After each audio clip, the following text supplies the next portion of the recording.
Today's episode is sponsored by angry comments. Hopefully not, but I'm about to say something that Tesla fans might not enjoy. Now, I know that the Model 3 is brilliant, I agree with you. It is actually one of our favourite used electric cars. However, can we just take a look at this for a second? Because if it were my money, I would 100% buy the BMW i4. Okay, right, before you start writing in all caps in the comments below, stick around to find out why.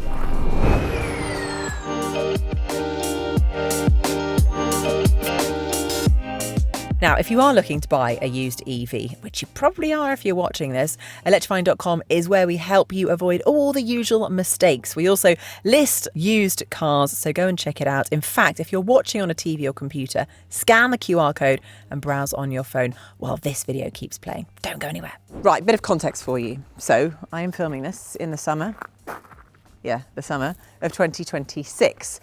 The BMW i4 is still on sale, but it's now the oldest electric car in BMW's current electric lineup. Now, BMW have already launched its Neue Klasse, the generation of EVs, including the new BMW i3, which, by the way, is absolutely nothing like the original i3. You know, the cute little boxy thing that you could zoom around town in? No, the Neue Klasse BMW i3 is, well, it's a saloon, effectively. A nice one at that.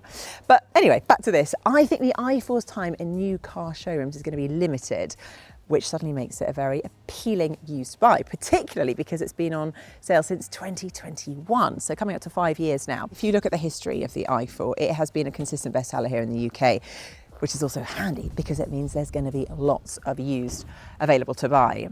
Now, if we're talking rivals, the Polestar 2 and the Tesla Model 3, again! Now, why do I love the i4 so much? I mean, just look at it, it's a head-turning car. It's just a thing, a beauty. The design for me just wins. It gets me every time. I'm a big fan. I might be a little bit biased. I was brought up in a household of BMWs, but yeah, I love it. I mean, the other thing to remember as well is arguably out of those three rivals that I mentioned, it's also got the best interior. So it's a win on the outside, it's a win on the inside. Oh, and it's excellent to drive. In fact, it's bloody brilliant to drive. And when it was launched, it was widely regarded as one of the best EVs on sale. So stick around to find out more. So those are the highlights, but there is one thing to remember. The BMW badge comes at a premium. The i4 was always quite a bit more expensive to buy than the Polestar and the Tesla, but there were plenty of people who were happy to pay the premium, and the want one factor of the i4 remains strong, and it's kept its used values fairly high. Now, at the moment, the early high mileage cars come in at under 18 grand, or you'll be paying over 30 grand for a car that's a bit younger with lower mileage. It very much depends on the spec and the model of the BMW i4 that you're looking at, but you can probably expect to pay a few thousand more for the BMW than you will for an equivalent Polestar 2 or Tesla Model 3. Please don't throw something at me. There was also a facelift for the i4 in 2024, which brought upgraded infotainment, slightly better efficiency, and a mild styling refresh. So expect to pay a bit more for one of those later cars. Okay, that's the bad news. But the good news is that even with those higher used prices, I think this feels like so much car for the money. I mean, I reckon BMW could launch this car today and it would still go down really well. What do you reckon? It's aged brilliantly in terms of the way it looks and the way it drives. But as for which model you go for, well, there are a few to choose from. So there was the entry-level eDrive 35. With that, you get a moderate 67.1 kilowatt-hour battery, rear-wheel drive, and a WLTP range of up to 319 miles. Now, it was a popular option, so you do see them out there as a temptingly affordable used buy. So definitely don't discount that one. However, the rest of the i4 range all got a bigger 81.3 kilowatt-hour battery, which managed 318 miles in the high-performance M50 or 338 miles in the more efficient, more powerful M60 that replaced it in 2025. And that's what we're testing today. Or if you're happy with a slightly more moderate, but still pretty rapid 40 models, the i4 manages a maximum WLTP range of 341 or 380, depending on whether you want the all-wheel drive xDrive or rear-wheel drive eDrive variants. Now I know what you're thinking. I haven't shown you around the amazing interior and the practicalities of boot, or whether you can put a car seat in the back, but you know why. Because I reckon if you're considering an i4, you are all about this, the driving. It's a BMW, the ultimate driving machine, according to the ads. But I don't think I disagree. But we will come back to the practicality stuff later. Now it is time to enjoy this beautiful drive. Now, this test car is the M60, which is obviously the range topper. It's an M car. So, yeah, it's fast. 0 to 62 in 3.7 seconds, kind of fast. But it's not all about the straight line pace that sets a car apart. This is actually all about the handling, and that's why it's special. It's precise, but it's also playful. It doesn't feel like a sort of big four-door saloony sports car. It's more like a mini Porsche Taycan, especially when you're talking about as much power as this has. 601 horsepower and active four-wheel drive. But let's not dwell on the M60 because you might not be looking at the M60. This is more like an alternative to the Model 3 Performance. But let's focus on some of the other models, the 35 and the 40, because actually over the years we've all spent time in those cars and they are just as peachy to drive and a bit better value for money. The rear-wheel drive ones, I would say they probably have the edge if it comes down to fun and you're about the purest handling of the car. But personally, I'd probably go for the xDrive 40. You get the all-wheel drive, all-weather peace of mind, and you're still talking 5.1 seconds to 62 miles per hour. I think that's more than enough, right? And the good news is there's lots of 35 and 40 available on the used market at the moment. M60, the M50 as well, also probably a bit rarer, and obviously a lot more expensive. But it's an M car, you're gonna have to pay for it. Okay, so independent of the model that you're talking about, the i4 overall, it's composed, it's secure, but it's also lovely and fun. So I think you get the best of both worlds. You are going to enjoy driving it. And at the same time as having that enjoyment, it's a refined long-distance cruiser. Your passengers aren't going to be complaining in the back. They will be comfortable. One thing I need to mention, active dampers. So you only get them as standard on the M cars. Otherwise, they're optional as part of the M Sport Pro pack.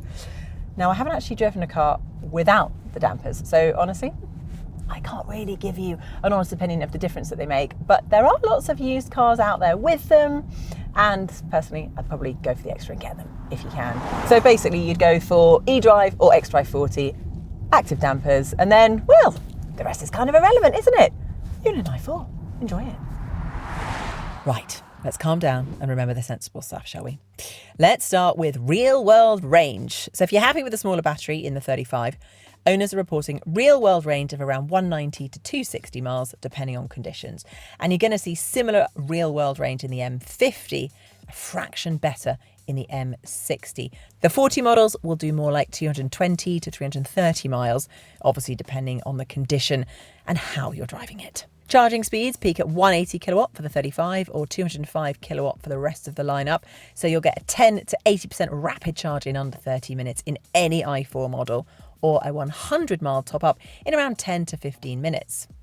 I know, some Tesla Model 3 models will charge more quickly and go further, and of course have the benefit of the brilliant supercharger network, but the i4 is still very competitive in terms of its range and charging, and will make a very convincing long-range EV. Thank you very much.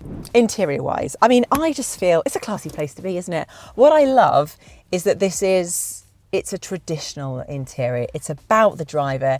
It's not all pared back. It's not just about the technology. It's not just about a gigantic screen in the middle of the car. It's got that traditional look and feel and setup. The screen just kind of nicely blends in from the infotainment system to your driver display. It's nice and comfy. You've got all your controls at the center console here. I just like it. I just feel like it's a kind of classy. It's just a bit of a step up from the Polestar and the Tesla. That's what I personally think anyway. In terms of upgrades, so in 2024, there was an upgrade to the operating system in the infotainment system. And the benefits of that is you can have personalized widgets up here. But the bit that I really like is the fact that you have the climate control permanently on display at the bottom of the infotainment system, which I love. I hate having to go into a menu and look for the climate. It's a bugbear of mine. So that's quite useful. Oh, another thing, and if you want the head-up display, you're going to have to look for a car with the optional tech pack, which also bought the sound system upgrades, the Harman Kardon sound system. Worth it, and actually quite common in the i4s. Now, if you're a fan of adaptive cruise control, well, actually that was only standard on the M cars. So you're going to want to look for cars with the Tech Plus pack. Yes, I know, I can hear it already.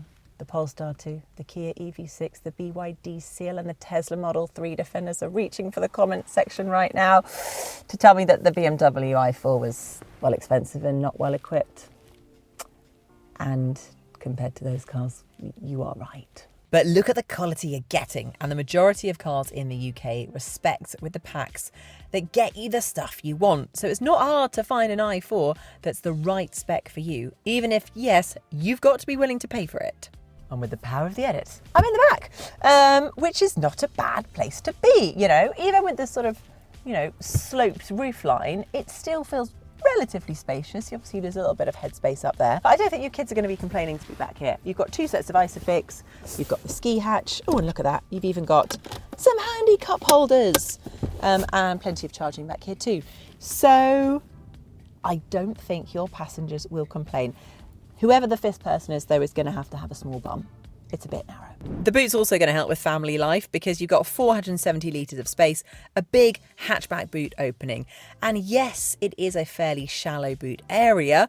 So the EV6, the BYD Seal or the Polestar 2 are probably a bit more practical in the boot area, but you can fold the seats flat and there is loads of space for a set of golf clubs or a chunky buggy. Okay, so that is the BMW i4 for you. I mean, did I mention it's brilliant to drive and it's really good looking and actually pretty reliable. And I think quite a practical car to live with, if I'm honest. Now, you shouldn't have any issues with the battery and the powertrain. It's actually earning a pretty good reputation for durability. So this is something to work with. It's a very rough guide. You should expect to lose around 1% of the battery's potential range every year through battery degradation. That's just one of those things that happens, but just make sure it's not too much more than that. Now, the battery is warranted for 8 years and 100,000 miles. However, the 3-year vehicle warranty, bit underwhelming, I'd say. It used to be industry standard, but things are changing. I mean, I would say you get longer vehicle warranties from Tesla, BYD, Hyundai, Kia, MG, all of which also make great executive electric cars. Now, when it comes to insurance, the BMW i4 is competitive to insure and will cost a similar amount, possibly even a bit less depending on the model, than the Tesla and the Polestar. Time for a bit of a conclusion. Would you have the i4 over some of the competition I've mentioned? You know, the Tesla, oh my God, not again! Final time. Or of course, there's the Ioniq 6 or the ID7 or the MG IM5. I mean, there are basically so many options in this class for used electric cars that even with all that competition, just look at it. It's a classy little thing, isn't it? It's beautifully put together. It's great to drive. Did I mention that? It's great to drive. I think it's what you would expect of a BMW. And I think there's just lots of little details. There's lots of little nuances, aspects of this car that just put it a little notch above all those alternatives that I've mentioned. No brands mentioned here. I appreciate you probably pay for that. So let's go back to what I said earlier. It might not be the cheapest. It might not be the longest range option when it comes to a used executive electric car, but maybe that just shows how good the rest of it is, because it still feels like you're getting a fair amount of car for your money. Let me know what you think in the comments below, and please just don't throw any more rubbish at me.